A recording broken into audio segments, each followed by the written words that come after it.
I'm your daddy. I can be smart when it's important. I'm your daddy. I'm sorry to this I'm your daddy. Welcome to Daddy Dailies, a podcast hosted by Not Your Daddy's Films. On a film set, dailies are sent out after a shoot day so you can see the work in progress.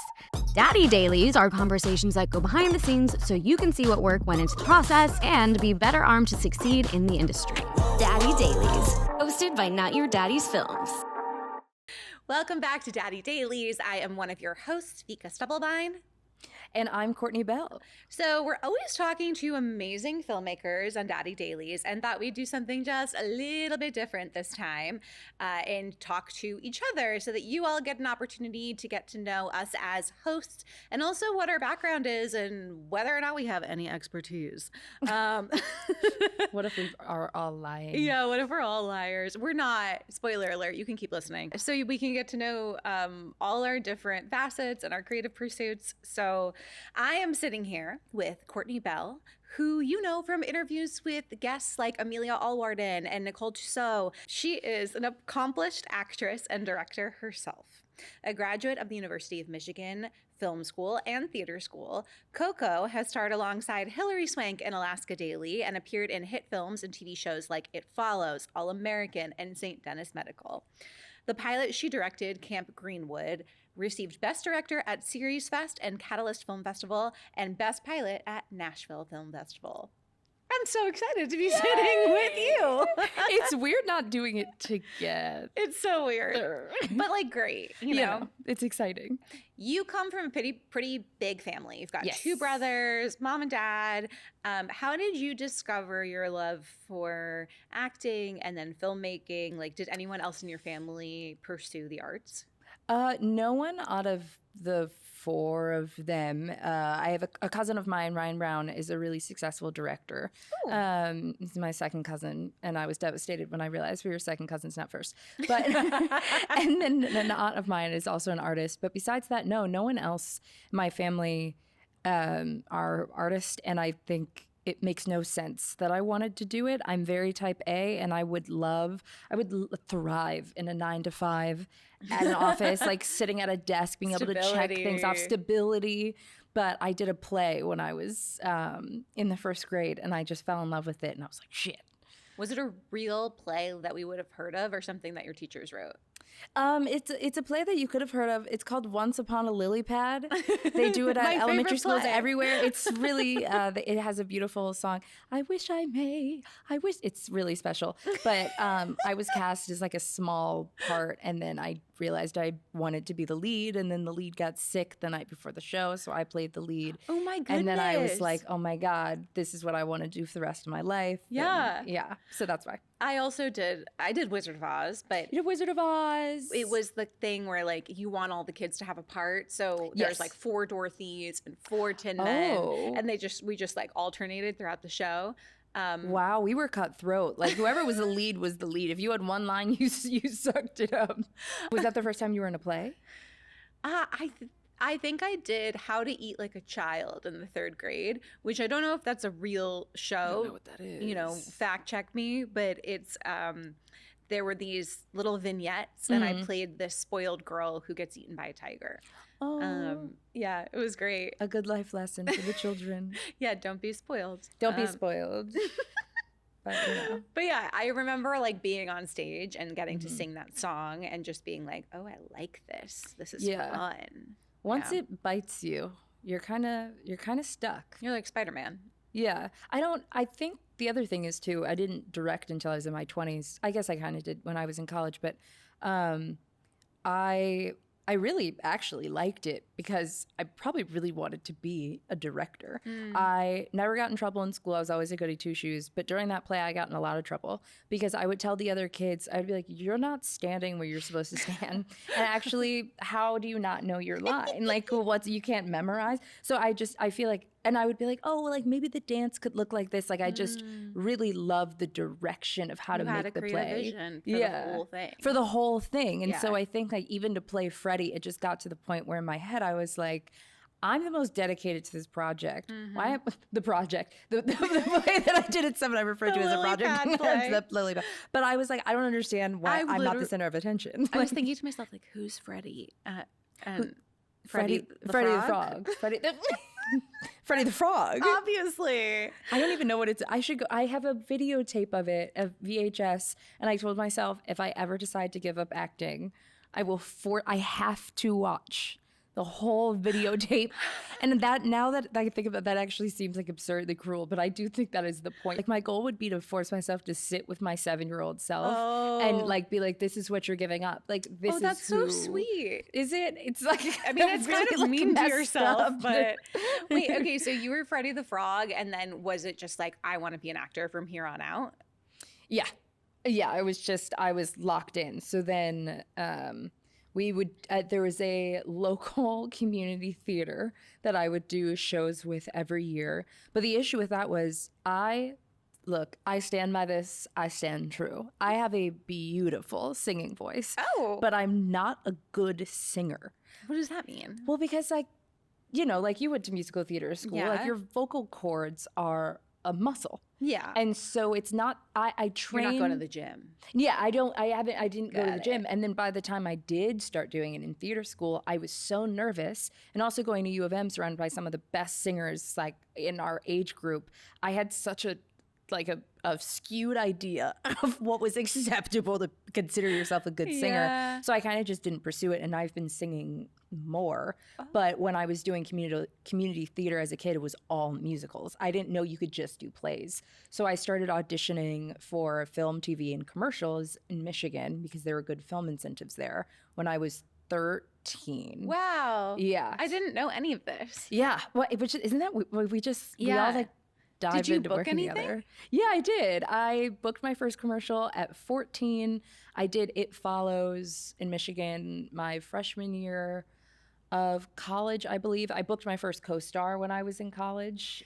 Did that make you at all not want to finish school because you had already been on a professional set? Yeah, so when I was 7, I made my parents sign a contract. 7? 7. We're all equally crazy. I made them sign a contract that said if I got a certain GPA, I Googled this. I was Yeah. like, what does being smart mean? And it was like, if you get a certain GPA, a certain ACT score, all that jazz, then my parents would let me move to LA Okay. when I was 18. And so I pulled that out my 18th birthday and I was like, haha, like I did it. I'm not going to college. And I did all the applications, but I knew in the back of my head I wasn't going. And so then my parents were like, okay, well, trade off. You don't turn 19 until second semester. So you have to go to U of M for one semester. Smart parenting. Yeah, and I was devastated. I was gutted. And then I went and I realized that theater schools existed. And I was like, wait, I don't have to sing here? And then every single show I was cast in, I had to sing. But I was like, this is crazy, but I like committed to this 11 years Yeah. ago. So I don't know if you know this. I moved to LA and I lived here for a year.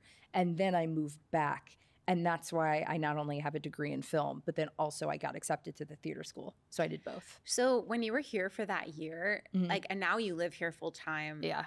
Like as a, not that you're not an adult at 18, you are, but like different A person. real adult.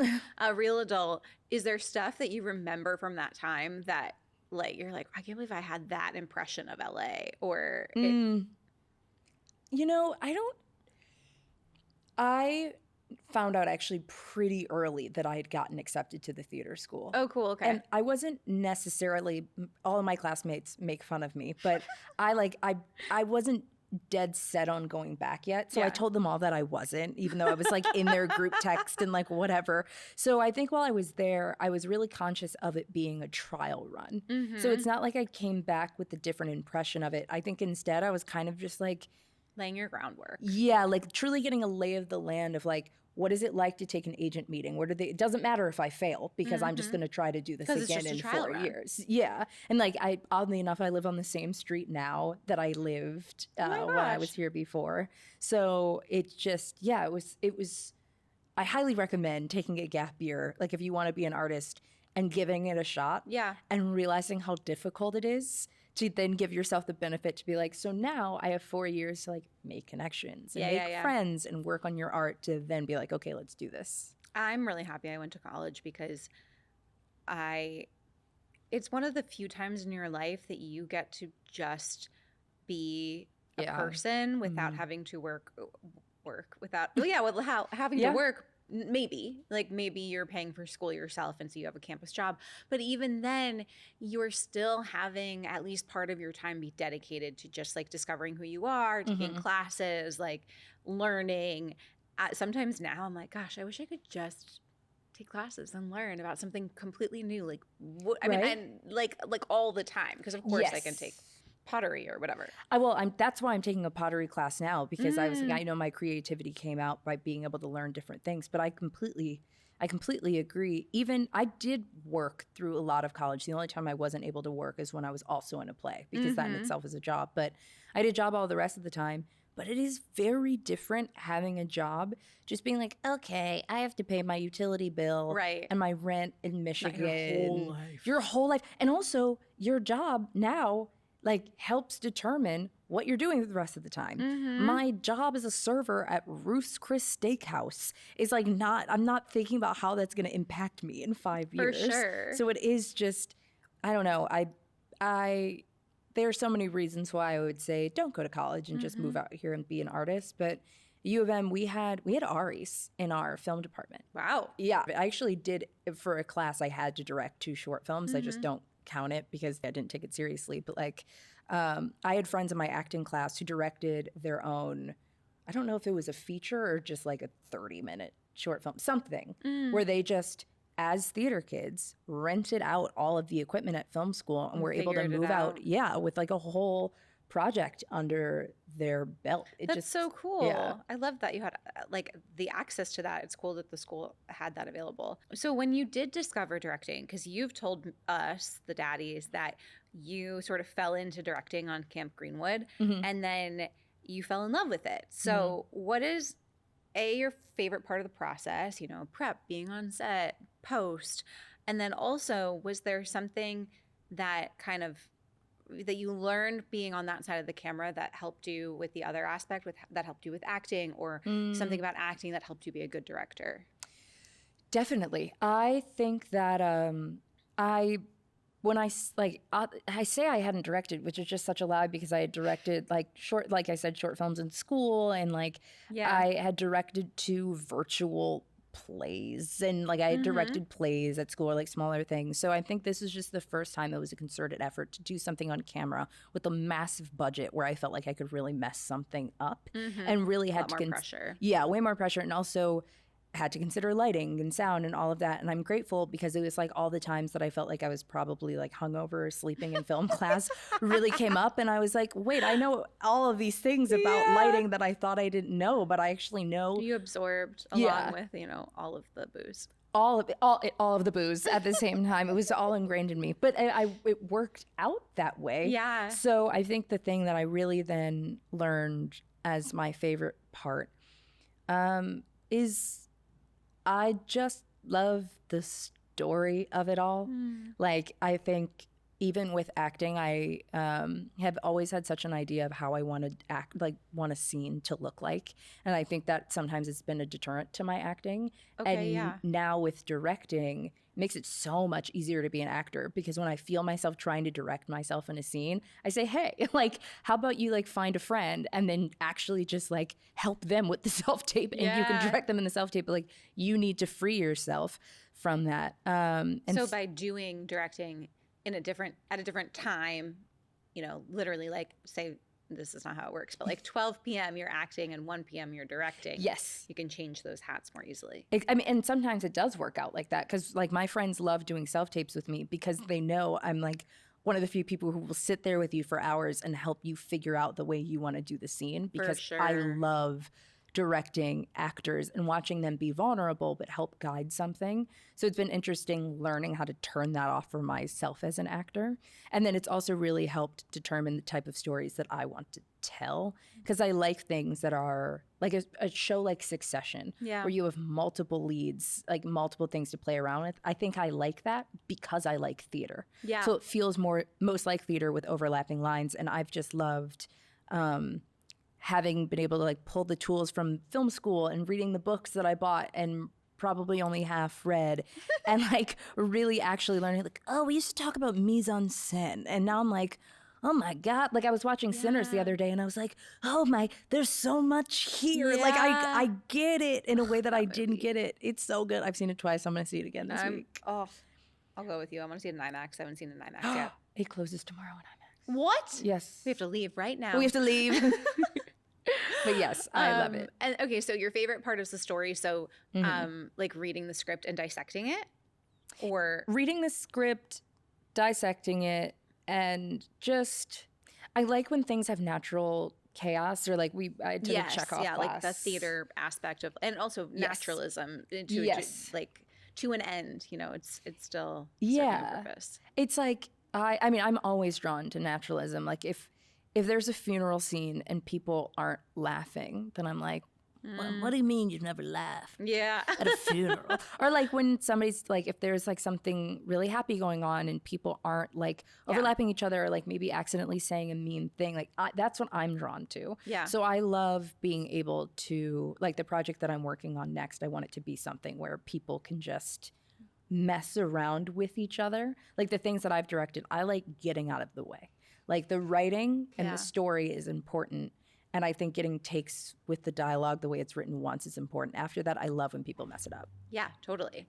What do you know now that you've like been a director yourself that you wish that you knew like day one stepping onto Camp Greenwood set?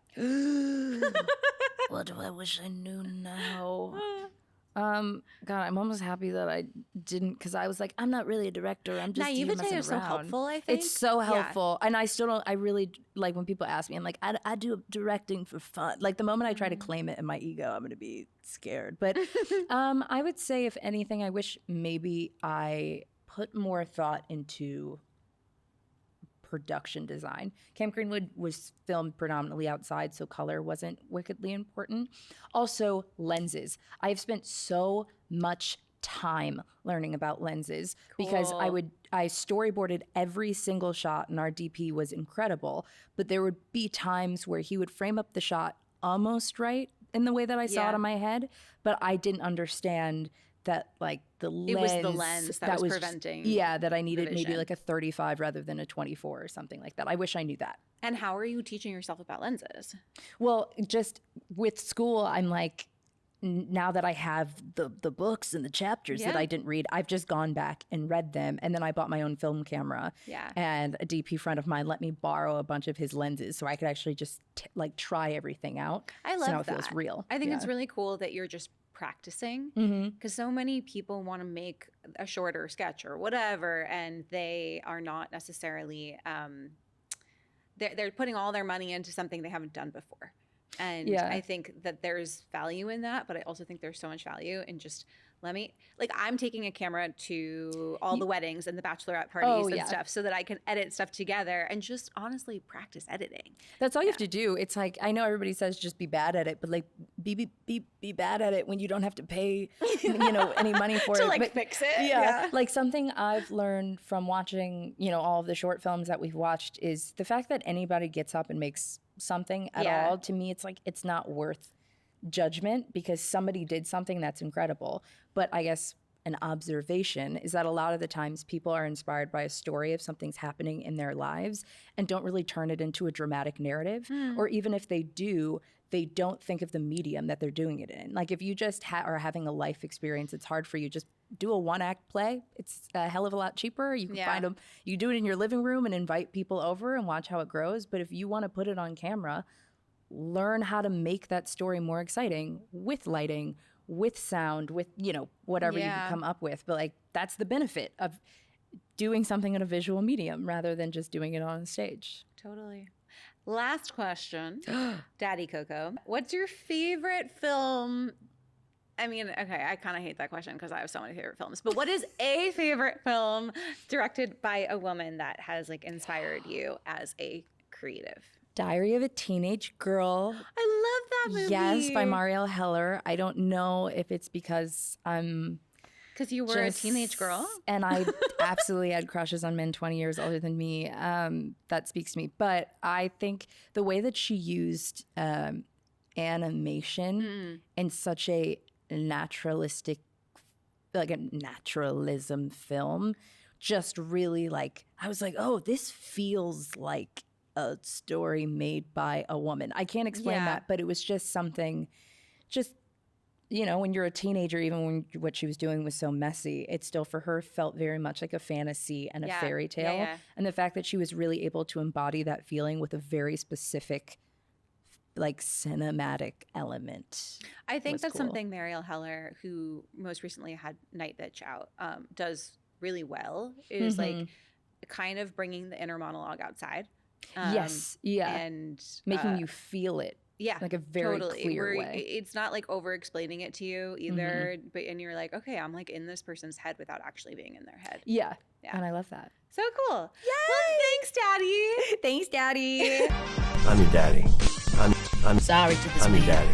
You'll recognize this daddy. This is Carlye Tamaren. You'll recognize her from her conversations with Patty Jenkins and Alex Baranova. And now we get to find out what makes her her. Carlye is a director, actor, editor, writer, dancer, choreographer, and martial artist. Damn. You've seen her on TV shows like Dexter, Original Sin, Good Trouble, Love Victor. She's choreographed for bands like Thumpasaurus and has worked with artists like Justin Timberlake and Dylan Mulvaney. Carlye was a motion capture performer for Call of Duty Black Ops 4. Roman numerals. Sick. And she is shadowed for directors on Curb Your Enthusiasm and Emily in Paris. Her short film, The Devil's Daughters, premiered at the Oscar-qualifying LA Shorts International Film Festival. And I'm not going to say what it is for, but you're about to go choreograph a really, really huge job. Yes. Which we're really excited about. Yep. This is exciting. First time choreographing a TV show. That's going to be I don't know what's going to happen. It sounds like very big too. Yeah, it's going to be like opulent. Wow. Is really what it is. I can't wait. So wait, okay. You are a true multi-hyphenate. You do 400,000 things and you do them all really well. So how do you decide when to focus on each one? ADD tells me, which I should be working on. Sick. No, it's been really just kind of like going where the wind takes me and then getting really obsessed with that thing. And then I feel like I've just kind of bounced back and forth until I've just suddenly done all of these things for a really long time. Yeah. But at the same time, it's hard because I think it's harder to get ahead in one of them when you're really actually doing all of them. Yeah. So I do think sort of now is the first time that it seems like all of these different things are coming together. But they inform each other. I think like learning how to edit has helped me. I remember when I met you, I was like so amazed at the fact. I mean, how many hats did you wear on your first short? And like, what were the roles you did? Too many hats. Yeah. Yeah, literally, I mean, everything. I like wrote it, directed it, edited, did the choreography, did the stunt choreography, wrote the music, all of this stuff. But that was also the pandemic, so I really had time. Yeah. But I think that learning how to do all of the things in a way helped me really formulate like my style early on of when I started making things because I could really control every aspect. Yeah. And now it's hard for me to let go of those things. Sure. Like if I can't edit, I'm like, and what do I do? So did you start as a dancer? So you started as a dancer, and how do you think that's influenced everything you do? I know that's such a big question, but like I feel like it's such a huge part of who you are, your life. I feel like the way you move, like, how has that influenced your work? Yeah, I think that starting as a dancer, leading with music, like it really changes how I see the world or how I hear the world rather. Like some people see the world, I feel like I hear, if that makes any sense.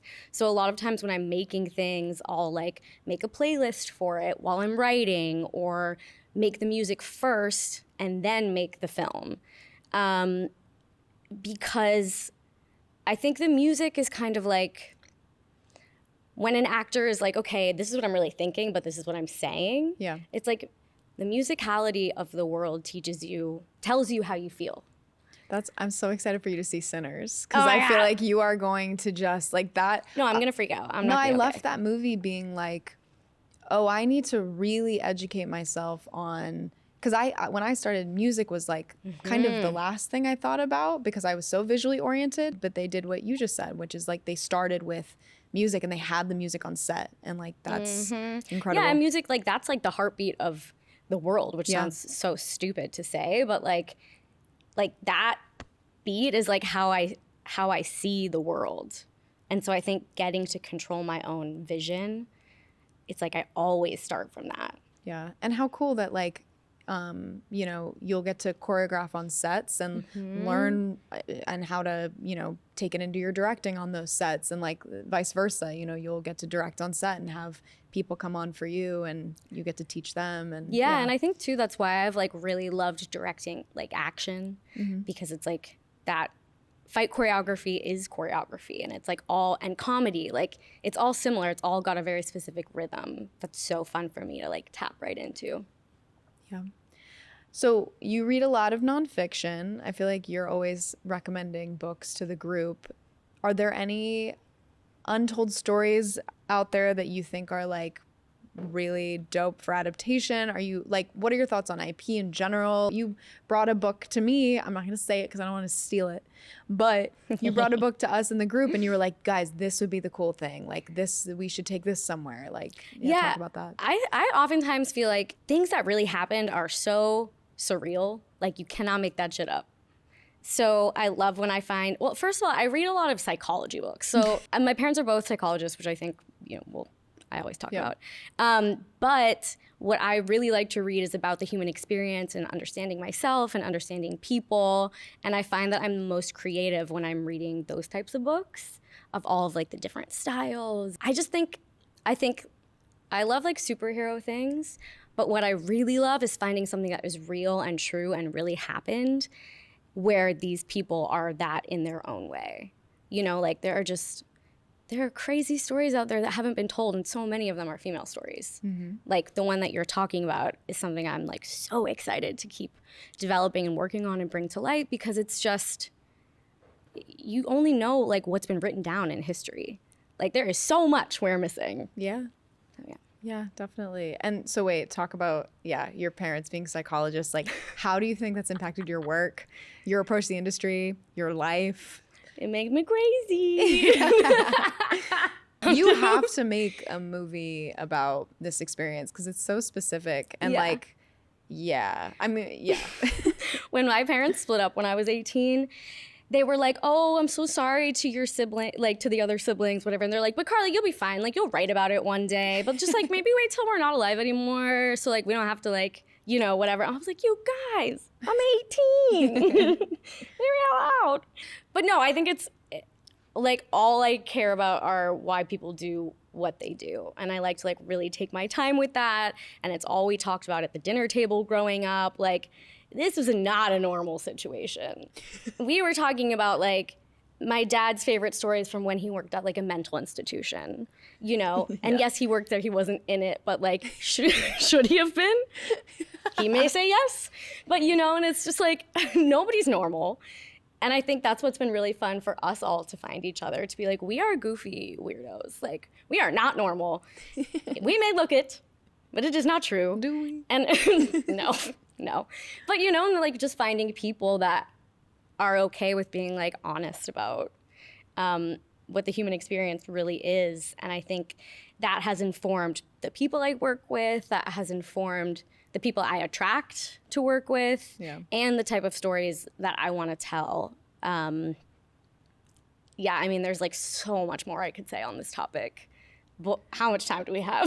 Is anyone else in your family creative? I don't know if I've ever asked you that. Yeah, so we really, we're like a little Von Trapp family. Like we all sang and played piano growing obviously. up. And my brother is a musician. He has a band called Thumpasaurus. He went to film school. Yeah, directed? Which we've collaborated. We collaborate all the time. Yeah. He writes all of and we co-write all of the music for like everything I've ever made, which is so fun because we really share a brain there and we can get stuff done so fast.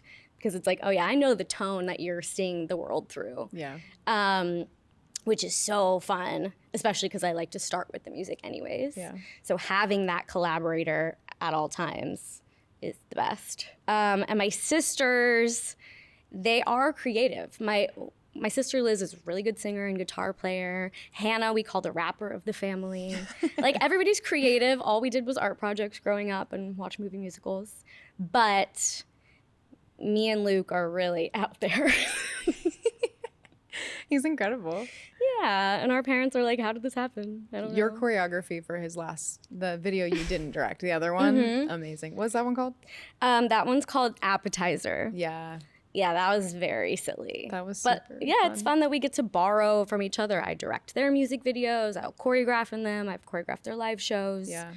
And I think, yeah, it's just all about collaborators, which is why we all started this in the first place. Because how fun is it to get to make things with your friends? Like, what is the fucking point? Yeah. If not that? I was just, as you were talking about Luke, I was thinking about how I've worked with my brother and then how Nick has worked with Michael, her partner. And it's like, it is really special it's also rare when you can find people that are like deeply ingrained in your life, but also you can like be a creative collaborator with. Yeah, I just thought about that. Yeah. We love our brothers. And we do love our brothers. Okay, so talk about your shadowing experience, because I feel like shadowing is something that's become more of a rarity in the industry. I think it used to be such a common thing to get people in the door and to get people in the space where they could direct. So like it's incredible that you had that experience, and I want to hear about it. Yeah, the first show that I shadowed on was Curb Your Enthusiasm, and that was a fucking education. So fun. That was so crazy, but also I felt like perfect for me because I love that show. I love the comedy, and I was shocked to see, everything. Like, you don't know what TV directing is until you are on set, seeing it right in front of your eyes, because it's different than directing a short or directing a film. Like, popping into an already existing space is so specific. Yeah. But on Curb, they don't have a script.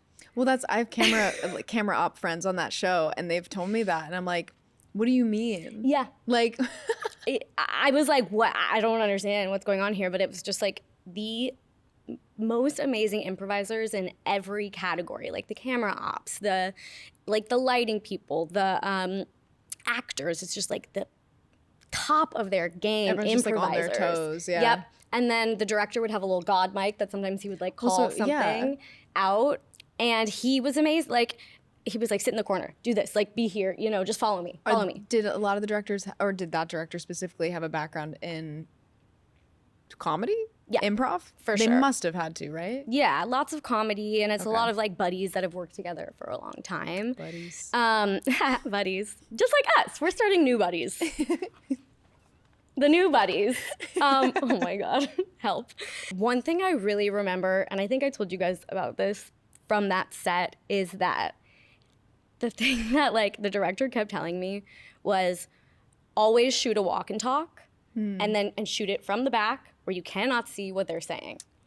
So you can like cheat so funny. anything Yeah. there. Like shoot stuff from the back, which like you would never really think to do. Right. And walk and talks can be tricky depending on space. Sure. But like, and in and out of doors, which is something that Cassie also said. Oh, which really? Is hilarious. Yeah. So I was like, yeah, we're talking the same people there. Oh, yeah. Yeah. Yeah. So that was really and also just like how much fun they were having. Like they were having a great time. They knew each other so well. They could just like refine those jokes on the fly so fast. And I think that sense of playfulness is something I've gotten to experience. And I got to experience it again on Dexter. The director, Michael Lehman, was like, oh, you're a director? Great. Let's talk about everything. Yeah. And one thing he kept saying is just like, this is so fun. He's like, can you believe we get to do this? And he like directed Heathers. Like he's like done a lot. He has every right to be like jaded and shitty, but he's like not, and just keeping that playfulness, I think feels like absolutely vital to me. I think about how I observe directors on set as an actor, but did you get to do pre and post at all? Nope. Okay. But that is something that I'm going to be doing with Michael Lehman this next season on Dexter. That's super vital. I don't even know what that looks like. You know, it's like you do pre and post on your shorts, and but with episodic it yeah. Like I'm especially curious about pre, and I'm sure it's like different on every show, but it's like, how many meetings do you actually get? Like, as a TV director coming in for 1 or 2 episodes, how much decision making do you really get to do? Yeah. Well, because I guess the pilot director of shows is really setting the stage, and then episodic directors come in and just kind of service the voice, but try to inject their own stuff. Yeah. So I'm so curious. I can't wait to hear about it. Yeah, same. I'm so excited to see what's up with that, and I feel like, yeah, it's just these are the tricks that like we don't know. Yeah. Like you can't know until you do them. So it's like we've got to keep pushing each other to find ways to like get on set and like watch those directors from all the way from pre all the way through post, or else like we're just never gonna know anything. Yeah, I think mentorship is something that's really important, and I feel like men, it's like when you're young as a dude, like people really focus on mentorship and like that kind of relationship, and I think women are getting more involved with mentoring younger women on sets and stuff, because it's just so important. It's so important. Yeah, you know? and I think too, like when we first started this, we were like, are you starved for a mentor? Yeah. Because I am. Like literally salivating, starving, haven't eaten in years. And like, ideally a woman, like help. you know? Yeah, exactly. Yeah. Like we were having just such a hard time finding anybody to just explain things to us where it didn't make us feel stupid, you know, or like behind. Yeah. Because it's like always catch up. So that's definitely what this came out of. And it's like, okay, well, at least we can control learning things together, telling each other, and then as other people come up, we can say like every detail of what we're learning, because why not? Like there is so much room. For the last question, your tone and your voice is so specific. What are some movies that like inspired you to make the things you make? Every movie musical there's ever been. But I particularly love like Sweet Charity and West Side Story, obviously. But like real funny things like Ace Ventura, When Nature Calls, not Pet Detective, even though it's both great. They're both great. But that was really important to me. Monty Python and the Holy Grail. Yeah. I don't know why Miss Congeniality is coming to my head. Of course. But like, yes. Of course. I wonder when they're going to do a reboot of that, because you know they're going to. Oh, it's coming. Yeah. Oh, it's gotta be I'm coming. like, should we make it? Yep. But like, Crouching Tiger, Hidden Dragon. Oh, yeah. I'm trying. What Did else you see do that I when talk it was back in about? theaters last year? No. Oh, I think it was like, I want to say 25th anniversary. That might be wrong. Oh, that'd be so Don't fun. quote me. We should do that. It was We should dope. watch that together. Yes. Oh, and like John Wick, obviously. My favorite is John Wick 2 because nothing happens except for they're the coolest fight scenes I've ever seen in my entire fucking life. We have to go see Ballerina together. Yeah. Yeah. You're a musical comedy girly. Musical So comedy. One day we'll be seeing a musical comedy action disaster of a beautiful film. Yeah, that's the idea. Especially because there are so few female musical directors. So like that needs to change. Agree. But I just think that creating more and more space for women to be like so weird and gross and goofy is what I want to do. I love that for And you. badass. And a disaster. A complete disaster. So disaster is a what I am. positive connotation Yes. here. Okay, so we're a beautiful disaster. Yeah. Fantastic. Feels like a Kelly Clarkson song or something. It has to be. Maybe Coldplay. Oh, it is? Should we sing Beautiful it? disaster? Should we sing it? How does it go? Beautiful disaster.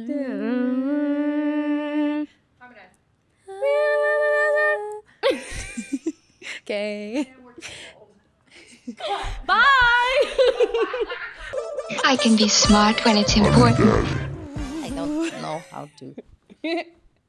Hi, cutie. Hey. You've heard Nicole Lipp interview guests like Clara Aronovich and Ann Hollister, and now it's her turn in the hot seat.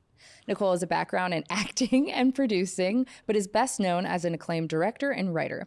She co-founded AYF Media and directs narratives, music videos, and branded content independently, as well as under her AYF banner. Her debut narrative short won a Best Director award. Her darkly inventive TV pilot Eternal Flame earned accolades, a high blacklist rating, and is currently in development. Hi, Nick. This is so strange. I know, but it's also great because I wrote these questions because I want to know. Okay, love you. Let's go. So many artists at their core love so many different forms of art, but struggle to switch career paths because they feel the art form they started with molded their identity. Can you talk to us about how you made the decision to fully transition out of acting as well as pursue directing? What do you say? You say that you are I'm a recovering recovering actor. Yeah. So like you really committed to I like being a director. I hard quit acting. Here's the thing about me. I'm a very extreme person. I didn't like slowly go from like acting some of the time and then like started trying other stuff. My whole entire life I like popped out of the womb and was like, I'm an actress now and that is what I shall do forever. And that was my entire personality. As most actors do. For like 22 years. And I went to college, got a BFA in acting, was like super committed to being a fucking actor girl.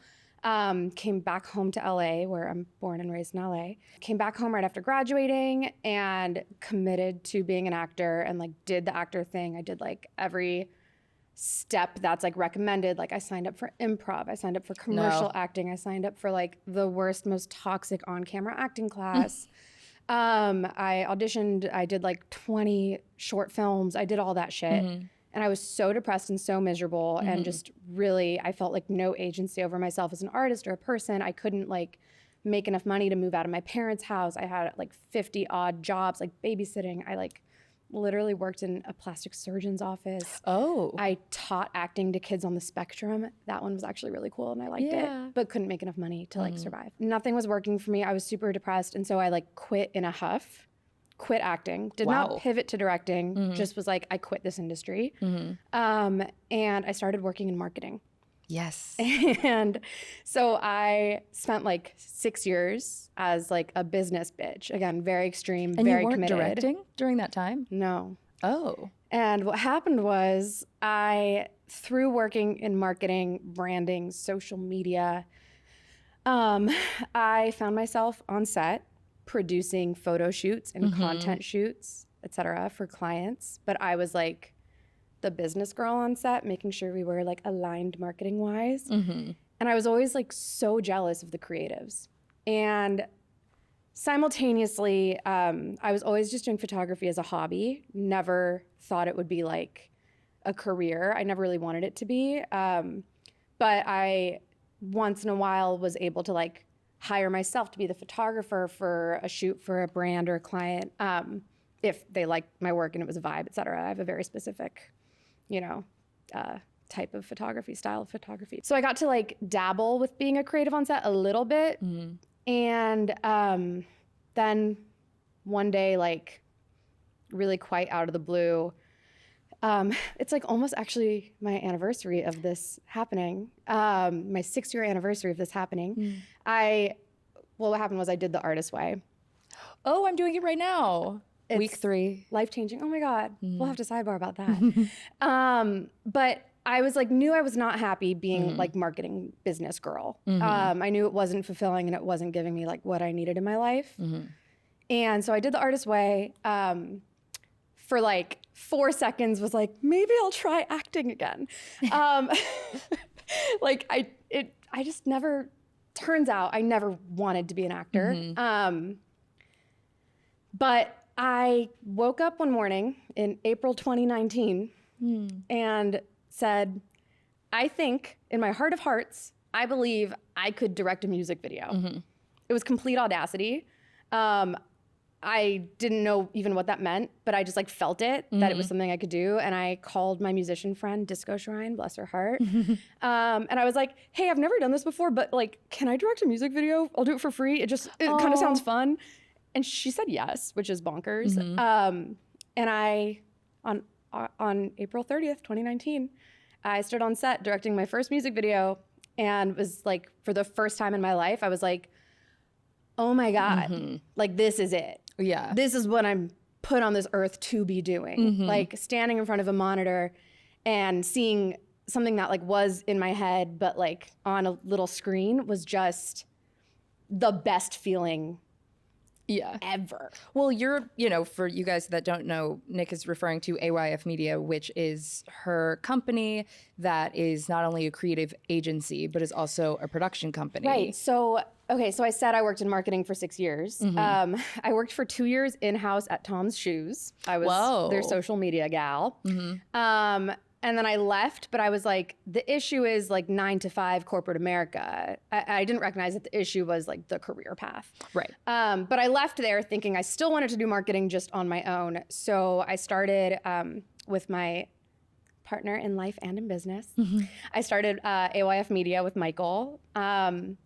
And we started as a social media marketing branding agency. And so for about 4 years, we were just a creative agency, like specializing in social media for brands. I'm interested in that one because that's what Peter and I are doing right now. Yes. But I think for so many people, a day job feels like a plan B or it feels like a failure. And the fact that you have made this other creative agency work totally apart, and obviously you primarily focus on narrative form now, but we no longer take on social media marketing branding clients at all anymore. But you did have— I don't. You Michael does sometimes. Okay. He's very picky about it. I do not. I spent 6 years living a life that I was not meant to be living. And then I got a taste for like actually living my truth and like experiencing what it feels like to actually be alive. And I cannot turn back. Well, so did you— don't ask me to do your marketing shit. Just kidding. I do it for Not Your Daddy's Films. It's fine. Did you do overlap? Like, did you have overlap of directing and creative agency work? Because for me, it's so inspiring that you sustained yourself in a way that gave you like real money and a real job, but you were also able to use that as leverage to then like use your company's insurance to make your short films. Yes. Yeah, basically. So now AYF Media is just a production company. And through AYF, I produce commercials and photo shoots, as well as music videos and short films. And Michael, my partner, also produces everything I just said. He's often producing work that I'm directing. I'm often producing my own work that I'm directing, but I also produce for others. April 2019, I directed my first music video. I then spent just under a year before the big pandemic kicked in. The big sick. But yeah.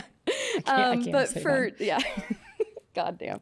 But for just under a year, I kind of just like directed as many music videos as I could.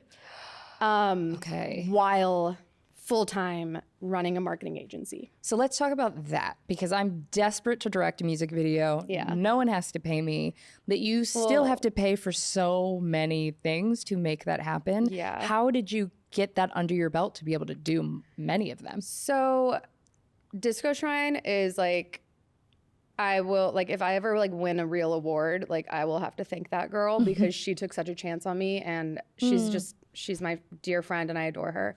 I worked with her a lot that year and just got like my creative reps in, and she and I just vibe and collaborate so well together. And then through that, it was kind of word of mouth. Like some other artists that saw the work I was doing for her would reach out to me. And then of course I can't pretend like low-key nepotism wasn't part of it, because I was directing a lot of Michael's music videos for his band. Whoa. Yeah, but I didn't know that. and I'll never let him live this down. I pitched a music video to him that would have been my first music video, and he told me I needed to get some more experience first. Okay, but did you get to do it? Yeah, of like course. later? Okay. And so wait, I didn't. And that video was starring Danny Trejo, and that was so cool. Wait, what? Yeah, you haven't seen that? No. Yeah, Well, I'll so watch it when I Michael's get band is home. called Oils, Oyls. And so I directed a full visual album for them. And we did like half of it that year before the pandemic hit, after I directed my first video and proved I was capable. And then the pandemic hit, and we had to like cancel/postpone a bunch of shoots. And then we like, that like first reopening, like when we were like, I think it was like pre-vaccinations, but we were like, I think we can be on set again, I think. Right. We Who like knows? shot a few more. That was when I shot my first short film as well. What would you say you feel like is the main difference to approaching pre-production specifically? Because obviously the process of doing them both are very different, but with knowing what lighting you need to use and what camera you want to get, and like different things that you have to do to produce it. Yeah. What is that experience like for you? Like, do you have a checklist for both that you're like, okay, these are the different things? Whoa. You know, it's funny. Whoa. I know. I feel like I take a lot for granted. Like I think if I really like check in with myself and like think back to that day before I directed my first music video, and like I had no idea what I was doing. I didn't know what color correction was for that first Disco Shrine music video, and we didn't budget for it. Oh, because I didn't know that you had. Yeah. I didn't know. It was my first time doing anything. And our freaking phenomenal DP, Christian Klein, I love you, CK. He did like as a solid for me. Like he took a chance on me to shoot this thing with me. He was a friend of mine. I was like, it's my first time. I don't know. And he shot it so beautifully, and he shot it in log, which is like what you're supposed to do when you're shooting on a cinema camera. And then like I'm going through editing with Marty Hoyos, who's like one of my best friends, an amazing editor. And we were just like, what? Like, why doesn't it look quite, it looks so flat.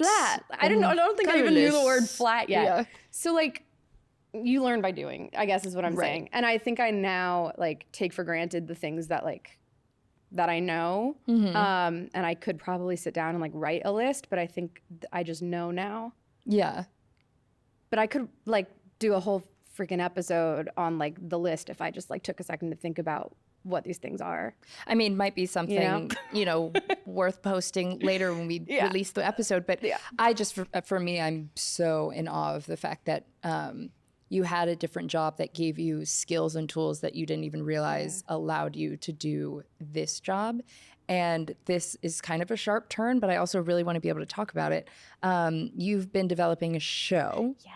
And I want to know, what does that process look like for development for you when you're not necessarily going like immediately through a studio? Obviously, you have the experience with the Blacklist, but even after that, what do you do? Yeah. So short answer, I don't know.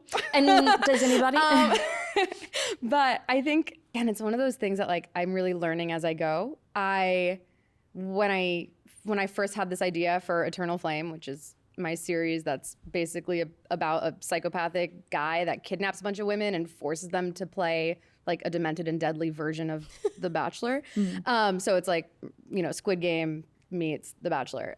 And I had this idea for a very long time. Like a very long time. Are you a big fan of The Bachelor? I had never seen The Bachelor in my life when the idea came to me. I love that. It was like, this was like my way of like revolting against this patriarchal and like absolutely fucked up television series. Have you seen it? Oh yeah. I had to binge watch it as research, and I just watch it. No, and same. Yeah, that shit's great. I love The Bachelor, big fan. Bachelor Nation. But I was a music video director. I didn't call myself a writer. I didn't think I could write. And it took me a while to like just eventually actually just sit down and like write the thing. Yeah. And then even then, after I'd written the script and it, did well on the Blacklist or whatever, I didn't know what to do with it. And I actually learned at a Not Your Daddy's Films event, I was talking to someone, and for the life of me, I don't remember who it was, but I was talking to someone, and a girl that I met at one of our events was like, you should submit your script to all of these contests on Coverfly and all these screenwriting contests. And I was like, okay, what is that? Like, mental note. And then I Googled it later. But because I did that, because I met a girl at Not Your Daddy's Films. Yes. My amazing producer, Daryl Taja, he found me and my script and met with me. And now he's actively producing my script. So the next steps from that were we spent probably like close to a year after he read the draft that I had applied to this contest with. We did a lot of notes, rounds of notes. He had a lot of great feedback. He's like a seasoned, amazing, like veteran producer with a ton of experience. So I really trusted all of his feedback, and I did some rewrites. And then he kind of coached me through writing a full like 20-something page series Bible. Wow. Yeah. So I essentially wrote like 3 seasons of TV, but like by myself at my desk, like calling Daryl sometimes and being like, what do you think about this? Help.